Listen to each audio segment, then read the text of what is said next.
Allez, comme tous les dimanches, on se retrouve pour faire le point sur les actus de la semaine sur la chaîne. On commence avec lundi, la Xpeng P7, plus de 700 km d'autonomie pour la berline chinoise, donc c'est de l'autonomie NEDC, attention. Donc niveau WLTP, je pense que ça serait autour de 580, 600, je pense. Peut-être un peu moins à voir. Bon, de toute façon, cette voiture ne compte pas arriver en Europe pour l'instant. Ensuite, pas de Porsche 911 électrique avant 10 ans. Donc voilà, au moins on est fixé. Et la Taycan aura de beaux jours devant elle. Elle sera pas remplacée tout de suite par la Porsche 911 électrique, car ils considèrent que la 911 ne doit pas être électrique pour l'instant. Le mec qui gère Porsche pour l'instant. Alors, il a dit que peut-être quand il sera plus là, ça se fera, mais pas quand il sera là, aux commandes.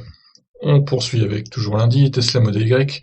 Plus d'infos sur son poids et ses dimensions. Oui, les dimensions, la longueur, la largeur, le poids ont été révélés. Et il s'avère au final qu'il est plus gros, que le Model 3 est plus lourd, mais qui serait plus efficient au niveau de sa chaîne de traction.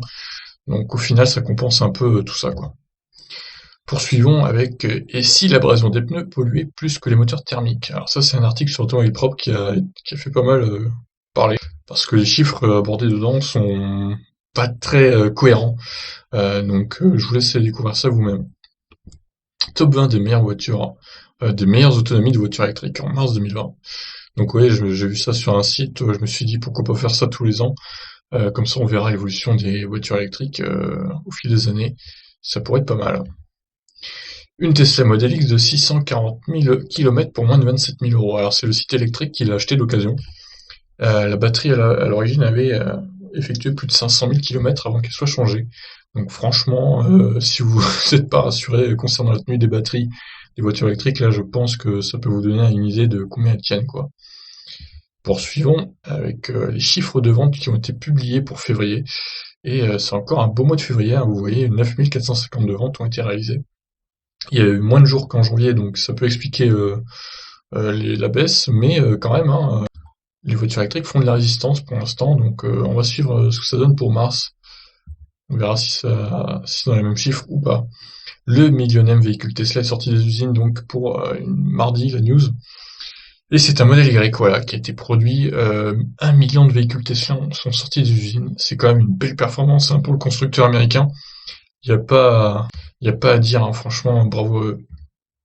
On leur souhaite que ça continue. Alors, petit article sur la voiture électrique aux États-Unis. Ça ne décolle pas et est vraiment importé.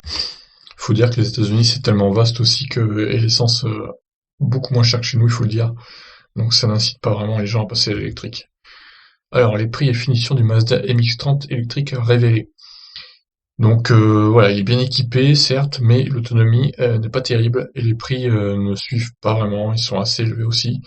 Donc je vois pas trop de quelle cible pourrait atteindre cette voiture électrique. À mon avis, il n'y a pas besoin de beaucoup, hein. Alors, le Mercedes e-Vito est un utilitaire électrique, donc une mise à jour énorme, parce qu'ils ont augmenté la batterie à 90 kWh de batterie quand même, ce qui monte à 420 km l'autonomie du LTP. Pour un utilitaire, c'est quand même beaucoup. C'est le meilleur utilitaire jusqu'à présent, niveau autonomie, et puissance 204 chevaux aussi, donc on ne sait pas le prix. Par contre, à voir. Ça restera à voir. En tout cas, c'est bien par rapport à ça, c'est bien qu'ils aient fait ça, Mercedes. Uber se remet à travailler sur la voiture autonome. Alors, ça c'était mercredi donc. Par contre, c'est pas des voitures électriques, hein, qu'ils utilisent, c'est des Volvo thermiques, malheureusement. Donc voilà. Bah, en même temps, le XC90 électrique n'est pas sorti encore, il n'y a que les versions thermiques. Donc on verra ce que ça donne, hein, au fil des mois.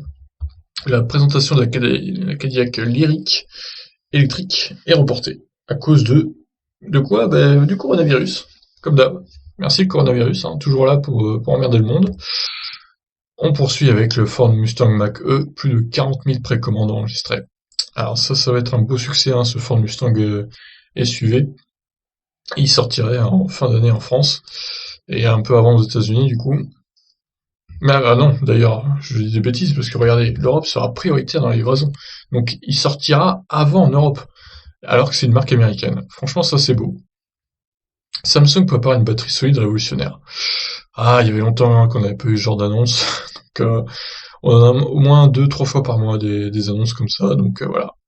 On y est pour mars. Alors, L'autopartage évolue à Tinge-Bray avec l'arrivée de la Nissan Leaf 2. Oui, j'ai fait une petite vidéo rapide, hein, je me chargeais à Tinge-Bray sur la borne rapide, et j'ai vu qu'ils ont des Nissan Leaf 2 maintenant. Avant c'était des Leaf 1, donc je tenais à signaler ça quand même, c'est pas mal. Ils font des efforts à Tinge-Bray, c'est cool ça.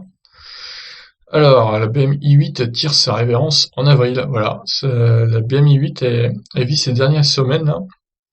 Et voilà, après, elle n'avait que 35 km d'autonomie électrique, hein, c'était pas la folie non plus, mais bon, on va dire qu'elle avait le mérite d'exister, même si elle était très chère.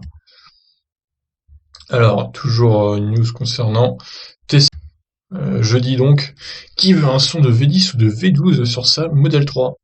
Et oui, il y a une société qui travaille sur ça, qui travaille sur le fait de mettre des sonorités de V10 ou de V12 dans les voitures électriques, notamment sur le Model 3. Alors en gros, quand vous accélérez, bah, ça fait un bruit de V10 ou de V12 selon ce que vous choisissez. Je trouve ça un peu particulier personnellement. Bon, après il y en a qui ça plaira, mais moi je dis que si on a une voiture électrique, c'est pas pour qu'elle fasse un bruit de voiture thermique. Mais bon, après, chacun voit midi à sa porte. Volkswagen dévoile le prix de base de sa ID3 et aurait réglé ses soucis de logiciel. Donc voilà, apparemment elle sortirait comme prévu cet été. Moi je dis qu'ils sont un petit peu optimistes, je pense. À mon avis, il faudra peut-être compter sur quelques reports supplémentaires, hein. Mais bon, on croise les doigts pour eux. La Renault RS, Zoé RS se précise. Donc elle sortirait pas avant 3 ans quand même, hein. Donc soyez patients, vous n'allez pas la voir sur les routes dès maintenant. Donc comme tous les samedis, j'ai fait mes annonces de voitures électriques sur le bon coin. Ça a duré énormément de temps parce qu'il y avait encore énormément d'annonces. J'ai vu quelques modèles 3, quelques Kona, quelques Niro, pas mal de voitures encore. Alors une autre news, des puces informatiques ancienne génération installées dans les modèles 3 chinoises.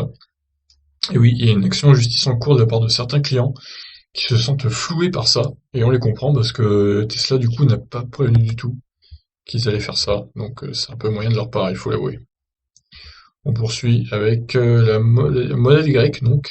La première livraison a eu lieu le 13 mars 2020, ça y est, aux États-Unis donc. Bon, en France, il faudra attendre un peu hein, pour l'avoir débarqué chez nous et en Europe globalement. Mais ça y est, ils sont vachement en avance, ils ont 6 mois d'avance sur leur programme. Ça c'est bien. Alors les prix chez Tesla, rien de nouveau, ça n'a pas bougé. Donc aujourd'hui dimanche, Tesla Arcade, l'application du jeu Runway, est maintenant disponible sur les Tesla Model 3, Model X, Model S. Donc vous allez pouvoir jouer en streaming sur votre Tesla quand vous rechargerez. Elon Musk qualifie de stupide la panique actuelle sur le coronavirus. Donc il a fait un tweet assez assassin le 6 mars, donc je vous laisse découvrir ça. Et on termine avec le petit point sur l'épidémie du coronavirus, justement, le 15 mars 2020. Donc je l'explique, hein, je ferai une vidéo par semaine sur ça. Je pense que c'est quand même important de se tenir au courant de l'évolution de ce virus à la con, parce qu'il fait quand même pas mal de victimes quand même, hein, donc on faut pas prendre ça à la légère. Beaucoup de choses ont été annoncées par le Premier ministre et le Président de la République en France. Ils ont fermé les restaurants, les bars, etc. Les écoles aussi, donc vraiment, on est vraiment en temps de guerre limite. C'est assez choquant, toutes ces mesures. Bon, bah écoutez, voilà pour cette semaine hein, d'actualité. J'ai fait 27 vidéos. Pas mal d'actu encore, et on se retrouve donc la semaine prochaine pour toujours plus d'actu de voitures électriques et autres. Sur ce, je vous laisse réagir. Ciao, ciao.